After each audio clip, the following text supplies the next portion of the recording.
ever had their tonsils out? Anybody? Okay, what did your mom do the night before you had your tonsils out? Did she do anything special for you? Anybody? What did she do? A lot of ice cream? Okay, perfect. Anybody else? Your mom make a special meal? Anything like that? Okay, well, we have a tradition in my family that my mom does before I'm leaving somewhere, before I've had surgery or gone somewhere. She's made me whatever I wanted. I was the guest of honor in our house.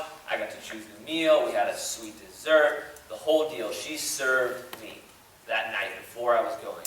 Well, I want to give you a little picture of Jesus on a very similar night before he was taken off on the most important journey in the history of the world. So would you turn your Bibles to John 13 with me?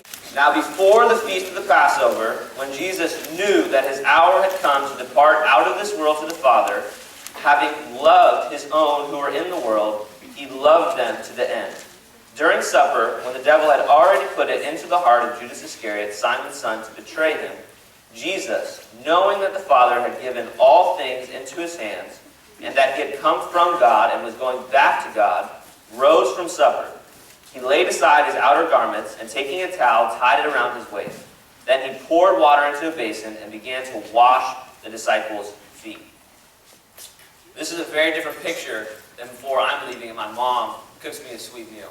Jesus is getting ready to die for his disciples. He's getting ready to commit the ultimate act of service, to take the ultimate journey in the history of the world. And what does he do as his last act on earth? He serves. He washes his disciples' feet. These feet were the most dirty, nasty feet you guys could ever imagine. Way worse than after a basketball game or after one of your workouts. Okay, these feet have been walking through sand, have been walking through dirt. And Jesus, in his last moment, in his last meal, he served. James 1:27 says, "Religion that is pure and undefiled before God the Father is this, to visit orphans and widows in their affliction." So we are not only called to serve people in our everyday lives, we are also called to serve those in need. We are called to serve the poor. We are called to serve orphans. We are called to serve widows. We're called to serve people we might not necessarily want to serve. That's part of our calling. It's part of it. And to be a true servant of Christ, we need to be willing to look for opportunities to step outside of our comfort zone, out of the box, and serve in larger, bigger ways and different people. Who might have some examples of some out-of-the-box service? Mission trip, building a house, big one. Serving the homeless, another great one. Having a food and clothing drive, great one. Yeah, right there. Community service, awesome. So these are all people and ways to serve that you might not come across in your everyday life. You have to make an effort, and it takes energy to seek out these people and serve them. Look for people in need who have less than you, who are longing for your service.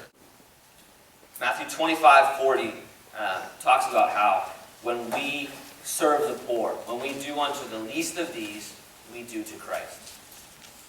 And so by serving your mom and your friends and your teachers, or by serving the poor, either one, you are serving Christ, and by serving Christ, you are showing Christ how much you love him.